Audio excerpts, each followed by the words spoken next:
Film ini dibuka dengan sebuah pemandangan yang langsung membuat dada kita sebagai penonton terasa sesak, sebab di sebuah ruang yang gelap dengan udara pengap dan hampir tak terlihat bentuknya, hanya ada seberkas cahaya redup yang jatuh dari lubang jauh di atas sana. Dan di bawah cahaya itu, seorang wanita terlihat terluka parah dengan tubuh yang kotor juga penuh luka, dan tangannya gemetar saat memegang sebuah telepon genggam. Dengan suara yang nyaris hancur karena putus asa, wanita itu pun kemudian berteriak. Lalu cerita pun mundur ke beberapa hari sebelum hal yang mengerikan terjadi kepada si wanita. Di sebuah resort wisata di Meksiko, 4 orang turis muda-mudi terlihat sedang ajojing menikmati liburan mereka. Dua pasangan itu adalah Jeff dan Amy, serta Eric dan Stacy. Hari itu mereka sedang bersantai di sebuah kolam renang hotel. Suasana pun benar-benar santai seperti liburan pada umumnya. Mereka pun tertawa, bercanda dan menikmati waktu tanpa memikirkan apapun. Sampai sebuah kejadian kecil terjadi saat sedang berenang dan bercanda di air. Amy tiba-tiba menyadari bahwa anting di kupingnya hilang. Mereka pun mulai mencari-cari di sekitar kolam yang tak lama kemudian seorang pria asing menghampiri mereka. Pria itu memegang sesuatu di tangannya yang ternyata itu adalah anting milik Amy. Pria tersebut kemudian memperkenalkan dirinya sebagai Matthias, seorang turis asal Jerman yang tujuannya datang ke Meksiko untuk menyusul adik laki-lakinya bernama Henrik yang datang terlebih dahulu bersama teman-temannya untuk melakukan penelitian, sebab Henrik adalah seorang arkeolog dan saat ini ia sedang meneliti sebuah situs reruntuhan candi kuno peninggalan suku Maya, sebuah situs atau candi yang belum pernah tercatat secara resmi dan tentu saja belum pernah dikunjungi wisatawan. Matthias pun kembali menjelaskan bahwa Henrik dan timnya sudah berangkat lebih dulu menuju lokasi situs reruntuhan candi tersebut beberapa hari yang lalu. Mendengar cerita itu, Jeff dan yang lainnya langsung tertarik sebab merasa sebuah kuil Maya yang belum pernah dijamah orang dan terletak di tengah hutan. Bagi mereka, hal itu terdengar seperti petualangan sempurna daripada sekadar indihoi cimeplak diam di resort. Melihat ketertarikan Jeff, Matthias pun akhirnya mengajak mereka untuk ikut. Dengan rencananya sederhana, besok pagi mereka akan berangkat mengunjungi lokasi kuil itu lalu kembali sebelum malam hari untuk sebuah rencana spontan yang mereka pikir hanya akan menjadi perjalanan singkat. Namun tanpa mereka sadari, keputusan kecil itu akan membawa mereka ke tempat yang seharusnya tak pernah didatangi oleh manusia. Keesokan paginya mereka pun berkumpul dan kini jumlah mereka menjadi 6 orang. Jeff, Amy, Eric, Stacy, juga Matthias dan seorang teman Matthias yang bernama Dimitri. Tanpa sempat check out dari hotel, mereka pun langsung berangkat menuju terminal bus di kota. Menurut rencana, Henrik seharusnya menjemput mereka di terminal dengan mobil jeep miliknya. Namun setelah tiba di terminal, Henrik tak kunjung datang. Matthias pun mencoba menghubungi Henrik adiknya berkali-kali, namun tak pernah ada jawaban. Hingga setelah menunggu cukup lama, mereka akhirnya memutuskan untuk tetap melanjutkan perjalanan. Dengan satu-satunya pilihan adalah menaiki taksi menuju titik yang ditunjukkan dalam peta, yang mana jaraknya sekitar 18 km menuju tengah hutan. Hingga ketika Matthias menunjukkan lokasi tujuan kepada si bapak pemilik taksi, entah mengapa si bapak taksi langsung gigideg menggelengkan kepala. Dengan nada serius si bapak berkata bahwa tempat itu bukanlah tempat yang aman untuk dikunjungi dan si bapak pun menolak mengantar mereka ke sana. Namun Dimitri kemudian menawarkan uang tip yang sangat besar, di mana setelah berpikir cukup lama karena si bapak butuh uang untuk membeli baju lebaran, pada akhirnya si bapak pun setuju mengantar semuanya ke lokasi.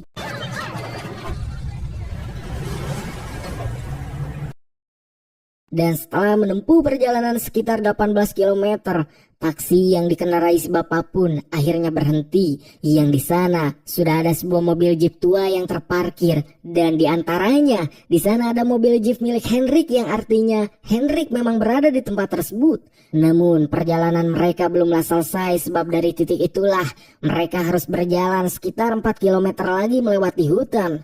Melihat keadaan yang tak sesuai ekspektasi, Emi mulai merasa tak nyaman. Ia menyadari satu hal penting, jika mereka ingin kembali ke kota, maka mereka harus menelpon supir taksi itu lagi. Dan masalahnya, di tempat ini tak ada sinyal. Satu-satunya ponsel yang masih bisa menangkap sinyal hanyalah milik Matias.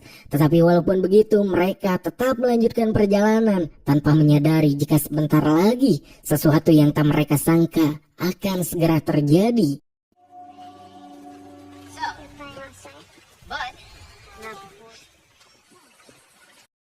Sampai akhirnya mereka menemukan sesuatu yang aneh, sebab jalur setapak yang mereka lalui ternyata buntu, seolah-olah pertanda jika seharusnya mereka kembali dan tak melanjutkan perjalanan mereka. Hingga di tengah keheningan hutan itu, saat mereka berhenti sejenak, tanpa diduga, mereka melihat dua orang anak kecil yang menatap kosong ke arah mereka. Tanpa curiga, Emi menyapa anak kecil itu karena menganggap anak kecil tersebut adalah Warlock. Namun, anak-anak kecil tersebut tiba-tiba menghilang pergi. Hingga Matias yang sedari tadi mencari lanjutan jalan setapak, ia kemudian mencabut dedaunan yang setelah mencabut dedaunan tersebut, jalur setapak kembali terbuka. Dan tanpa banyak berpikir, serta tak merasa adanya keanehan, mereka pun melanjutkan perjalanan menggunakan jalur setapak yang Matias temukan.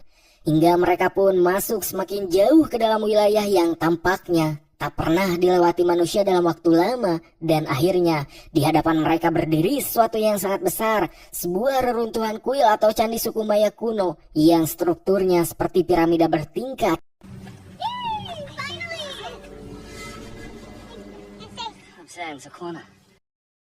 Melihat hal luar biasa tersebut, Emi langsung mengeluarkan kameranya, sementara yang lain kemudian melihat-lihat area sekitar.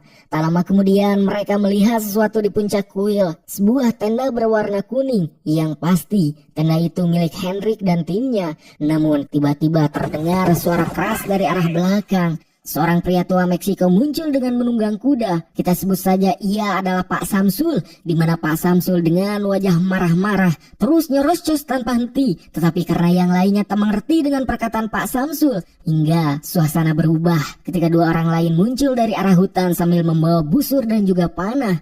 Situasi pun mendadak terasa jauh lebih serius. Matias mencoba bersikap tenang. Ia mengeluarkan ponselnya, kemudian menunjukkan foto Henrik kepada Pak Samsul. Ia pun mencoba menjelaskan bahwa mereka datang untuk mencari adiknya. Namun saat itu Emi yang masih sibuk memotret. Ia mundur beberapa langkah untuk mencari sudut gambar yang lebih bagus, yang tanpa ia sadari kakinya menginjak tanaman merambat yang menjalar di permukaan kuil. Dan saat itu juga Pak Samsul tiba-tiba mengangkat pistolnya dan langsung menodongkannya ke arah mereka. Situasi pun berubah dalam hitungan detik. Jeff langsung berteriak kepada Emi agar menyimpan kameranya. Ia mulai menyadari bahwa warga desa itu tak ingin tempat ini difoto. Dimitri pun mencoba meredakan keadaan. Ia mengambil kamera dari tangan Emi. Namun saat mengambil kamera tersebut, kakinya juga ikut menginjak tanaman merambat tersebut. Dimitri pun kemudian berjalan mendekati Pak Samsul sambil memberikan kamera milik Emi. Akan tetapi tanpa diduga, salah satu pria langsung melepaskan anak panah kepada Dimitri. Dan disusul Pak Samsul yang tanpa ampun langsung menjedor babatok Dimitri.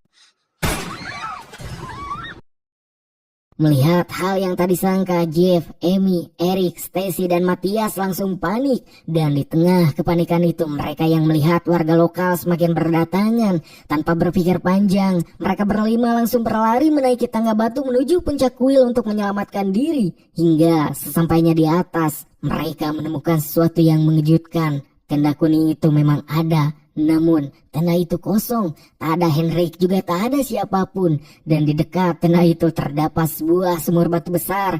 Sumur itu sangat dalam, yang saking dalamnya dasar sumur pun tak terlihat sama sekali. Jeff dan yang lainnya mulai berpikir, mungkinkah Henrik dan timnya jatuh ke dalam sana? Namun masalah mereka sekarang jauh lebih besar, sebab di bawah kuil penduduk desa berdiri mengelilingi tempat tersebut. Walaupun anehnya, tak satu pun penduduk desa yang menyusul mereka ke atas. Dan keadaan semakin buruk ketika mereka menyadari satu hal, satu-satunya alat komunikasi mereka ponsel milik Matias telah diambil oleh Pak Samsul saat tadi ia menunjukkan foto Hendrik. Sekarang mereka benar-benar terjebak. Turun dari kuil berarti ditembak. Tetap di atas, mereka tak tahu harus melakukan apapun. Dan di tengah kepanikan itu, Matias berjalan mengelilingi puncak kuil. Lalu tiba-tiba ia berhenti sebab di antara tanaman meramat yang menutupi batu-batu kuil, ia melihat sesuatu yang sangat ia kenal, yaitu sebuah mayat yang tertutup dedaunan, dan itu adalah Hendrik, adiknya sendiri dan naasnya. Tubuh Hendrik kini sudah tak bernyawa. Jeff, Amy, Eric, dan Stacy hanya bisa berdiri terpaku. Tak ada satupun dari mereka yang siap melihat pemandangan seperti itu, dan Matias pun berlutut di dekat jasad adiknya. Tetapi karena kini keadaan mereka masihlah belum aman, Jeff dan yang lainnya meminta Matias untuk tetap berpikir jernih karena mereka masih dalam keadaan bahaya sebab kini di bawah keadaan semakin menyeramkan. Penduduk desa tak hanya berdiri menunggu, kini semakin banyak warga yang berdatangan dari arah hutan sambil membawa bakul-bakul besar yang entah berisi apa. Yang itu tandanya mereka sekarang benar-benar terjebak. Di tengah kebingungan itu, Jeff mencoba berpikir rasional. Ia mengingat satu hal penting, mereka belum check out dari hotel, dan jika mereka tak kembali malam ini, pihak hotel pun kemungkinan akan mulai mencari mereka, dan jika keberadaan mereka tak diketahui, hotel mungkin akan melapor ke polisi. Yang itu artinya masih ada harapan. Mereka hanya perlu bertahan hidup di atas kuil sampai seseorang datang mencari mereka. Namun tiba-tiba sebuah suara terdengar, nada dering telepon. Semua orang langsung terdiam sebab suara itu berasal di dalam sumur batu di tengah kuil.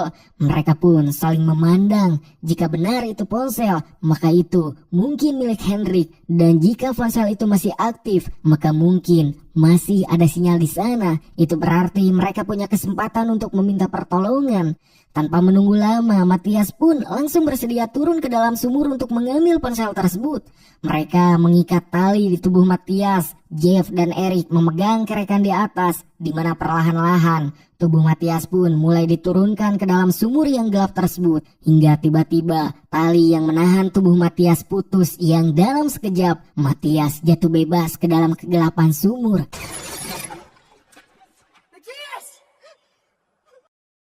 Jeff dan Eric langsung panik dan berteriak memanggil Matias, namun tak ada jawaban. Sekarang mereka tidak tahu apakah Matias masih hidup ataukah sudah tiada. Yang pada akhirnya mereka memutuskan untuk mengecek ke dalam sumur, dan karena Jeff dan Eric harus memutar kerekan dari atas, mereka pun meminta salah satu dari Amy dan Stacy untuk turun. Hingga setelah beberapa saat ragu, Stacy akhirnya bersedia. Ia mengikat tali di tubuhnya, membawa lampu penerangan, dan perlahan-lahan mulai diturunkan ke dalam sumur. Di mana semakin dalam Stacy turun, udara terasa semakin lembab dan gelap, dan pada akhirnya cahaya lampunya menyentuh dasar sumur. Dan di sana ia melihat Matias yang ternyata masih hidup, namun kondisinya sangat parah sebab punggungnya patah, juga tubuhnya hampir tak bisa digerakkan. Dan kini masalahnya karena tadi tali sempat putus, panjang tali yang tersisa sekarang tak cukup untuk mencapai dasar lubang, di mana Stacy pun menggantung beberapa meter di atas tanah. Yang karena ia tak punya pilihan lain, jika ingin membantu Matias, ia harus melompat turun. Yang pada akhirnya Stacy menjatuhkan dirinya, namun saat mendarat ia langsung menjadi kesakitan sebab lututnya merius.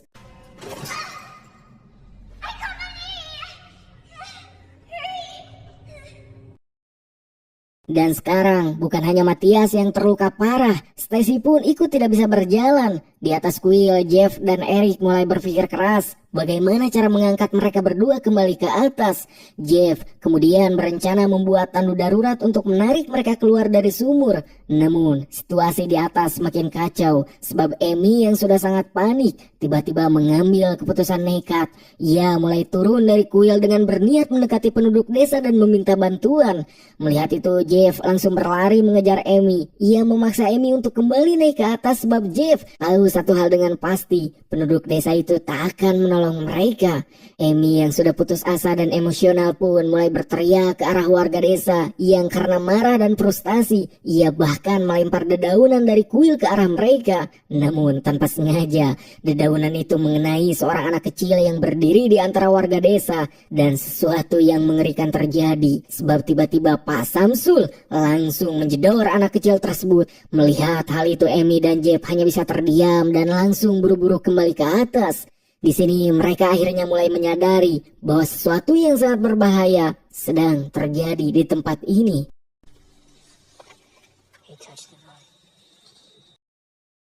Singkatnya, Jeff dan Eric berhasil membuat tandu darurat untuk menaikkan Matthias ke atas, dengan Amy yang turun membawa tandu darurat tersebut. Amy dan Stacy yang terluka sekuat tenaga mencoba menaikkan Matthias ke atas, yang setelah berjuang sekuat tenaga, akhirnya mereka berhasil menaikkan Matthias.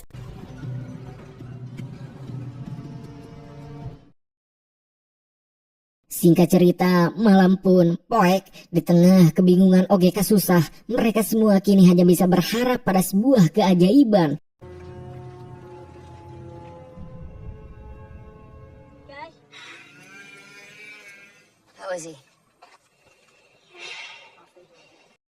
Dan akhirnya untuk sedikit melupakan kehariwang, mereka pun memutuskan untuk HS.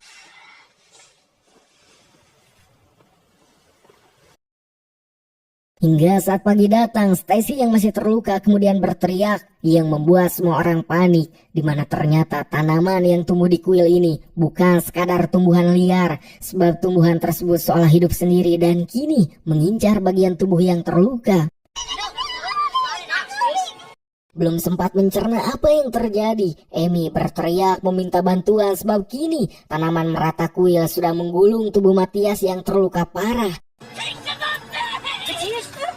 Bingung dengan keadaan tersebut, Jeff kemudian meminta Amy dan juga Stacy untuk kembali turun ke dalam lubang piramida untuk mencari ponsel milik Henrik yang kemarin terdengar berbunyi, yang mana keduanya kini kembali turun ke dalam lubang sambil sedikit demi sedikit berjalan membawa obor.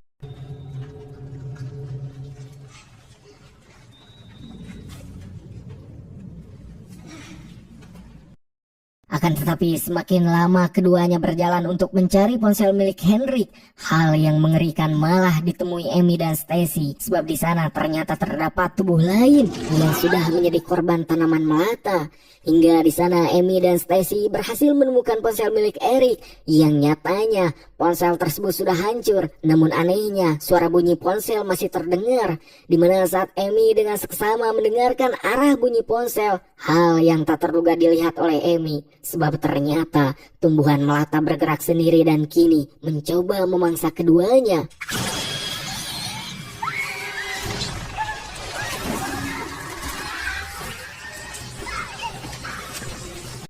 Melihat hal itu, Amy dan Stacy langsung buru-buru pergi kembali ke atas, di mana Amy akhirnya menceritakan jika tumbuhan melata yang ada di kuil bukanlah tumbuhan biasa, sebab tumbuhan tersebut bisa bergerak untuk memangsa manusia, dan yang paling mengerikan, tanaman itu bisa meniru suara untuk memancing korbannya mendekat.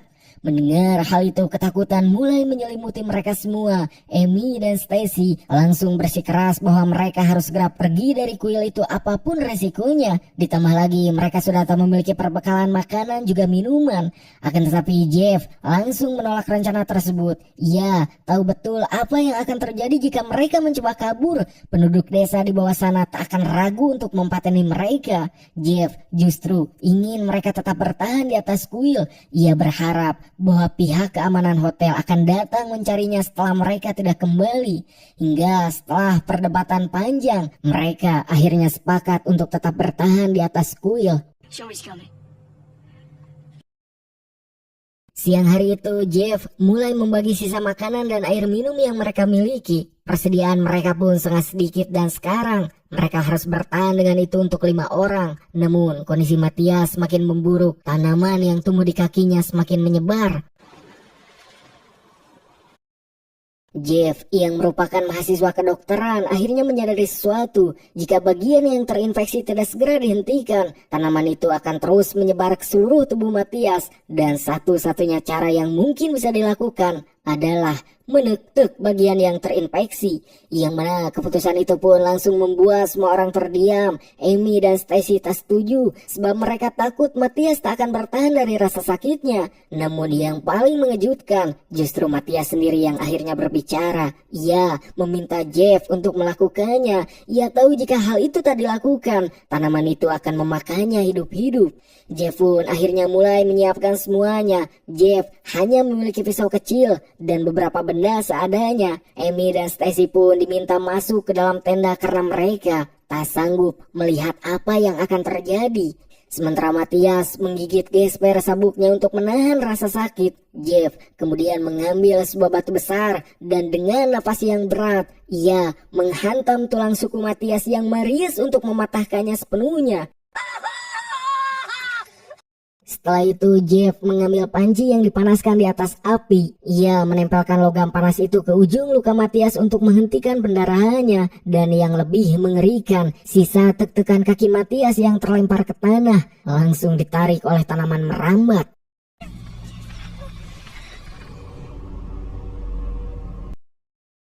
Singkatnya, malam pun kembali poek. Jeff berjaga sendirian, sementara Eric duduk di dekat Amy yang menangis pelan. Amy tak bisa menahan rasa takutnya sebab situasi mereka terasa seperti jalan buntu.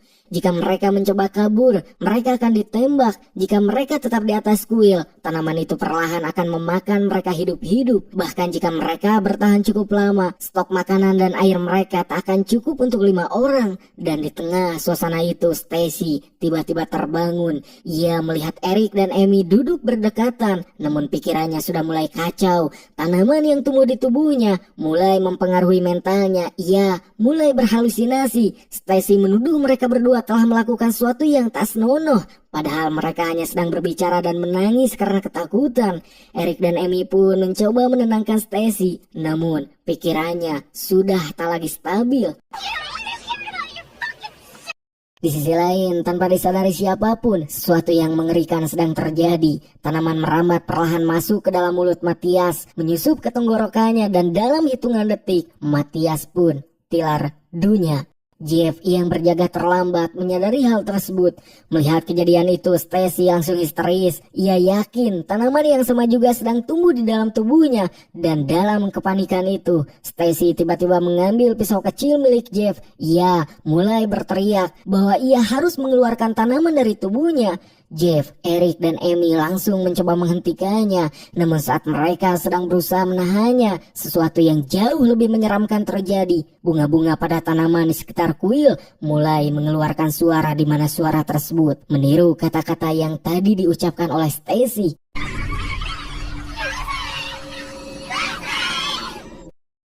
Hingga subuh pun mulai menyingsing di atas reruntuhan kuil tersebut. Jeff dan Amy terbangun terlebih dahulu dan melihat ke bawah.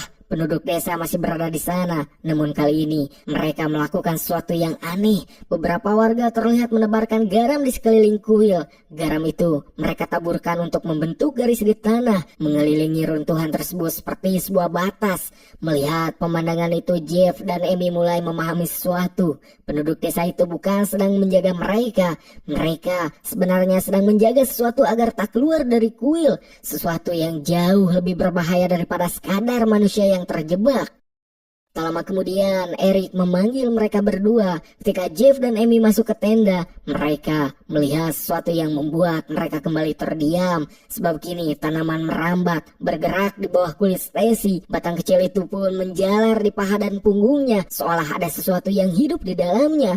Kini tak ada pilihan lain. Jika tanaman tersebut dibiarkan tumbuh lebih lama, Stacy akan tiada dengan cara yang jauh lebih mengerikan. Jeff pun akhirnya memutuskan untuk mengeluarkan tanaman tersebut dari tubuh Stacy. Eric dan Amy diminta memegang tubuh Stacy agar ia tak bergerak, di mana dengan sangat hati-hati Jeff mulai membuka luka di kulit Stacy. Ia mencoba menarik keluar batang tanaman yang menjalar di dalam kaki Stacy.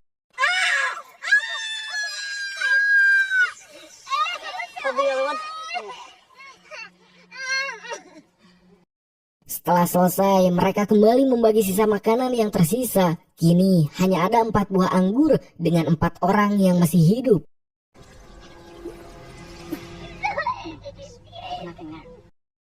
Siang hari itu mereka mencoba beristirahat sejenak karena kelelahan. Namun Stacy tak bisa tidur. Ia mulai mendengar suara tanaman di dalam kepalanya. Suara itu memanggilnya, memintanya untuk mengeluarkan tanaman itu dari tubuhnya yang perlahan-lahan kewarasannya mulai runtuh. Dimana ketika Jeff dan Amy akhirnya terbangun, mereka melihat pemandangan yang sangat mengerikan. Stacy, tubuhnya berlumuran getih. Ia telah menurih dahi, perut, dan pahanya sorangan. Jeff dan Eric langsung berlari menghentikannya, namun dalam kekacauan tersebut, sesuatu terjadi begitu cepat. Pisau di tangan Stacy bergerak liar dan tanpa sengaja, pisau itu menuncerap tubuh Eric.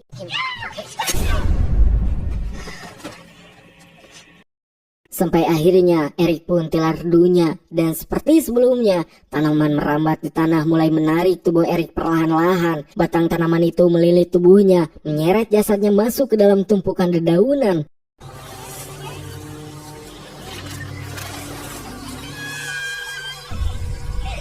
Melihat kematian Eric yang diakibatkan dirinya, Stacy yang kini hampir tak mampu bergerak, ia memohon sesuatu kepada Jeff. Ia meminta Jeff untuk mempateninya. Mendengar hal itu, Jeff tak sanggup menjawab. Namun melihat penderitaan Stacy, Jeff dengan terpaksa mempateni Stacy, di mana setelah itu Jeff membuat keputusan terakhir. Ia tahu hanya ada satu orang yang mungkin bisa keluar dari tempat tersebut, yaitu kekasihnya Amy. Jeff meminta Amy untuk kabur dari kuil ketika ia mengalihkan perhatian warga desa. Amy diminta melumuri tubuhnya dengan getih agar terlihat seperti sudah tilar dunia, yang tentu saja Amy menolak ide tersebut. Tetapi karena Jeff bersikeras, Amy pun akhirnya setuju dengan ide Jeff. Saat Jeff mulai menuruni tangga kuil, ia membawa tubuh Amy yang tampak tak bernyawa dan kemudian meletakkannya di tanah. Setelah itu Jeff berjalan perlahan sambil berkata bagaimana dirinya mencintai Amy, hingga akhirnya Pak Samsul dan para warga desa menderedetnya dengan panah. Tubuhnya pun tergeletak di tanah. Namun rencananya berhasil sebab Amy berhasil kabur saat perhatian warga desa tertuju kepada Jeff. Amy yang tak mau menyia-nyiakan pengorbanan Jeff berlari menuju mobil Jeep milik Henrik, yang dengan panik ia menyalakan mesin mobil tersebut, dan pada akhirnya Amy berhasil melarikan diri dari tempat tersebut.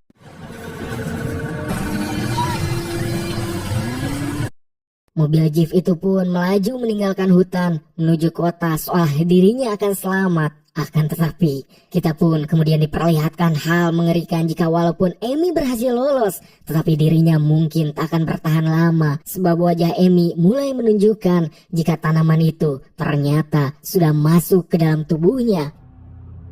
Beberapa waktu kemudian, dua orang teman Dimitri akhirnya tiba di reruntuhan kuil tersebut yang berniat untuk mencari Dimitri tanpa mengetahui bahwa Dimitri sudah lama tewas di tempat tersebut. Tamat!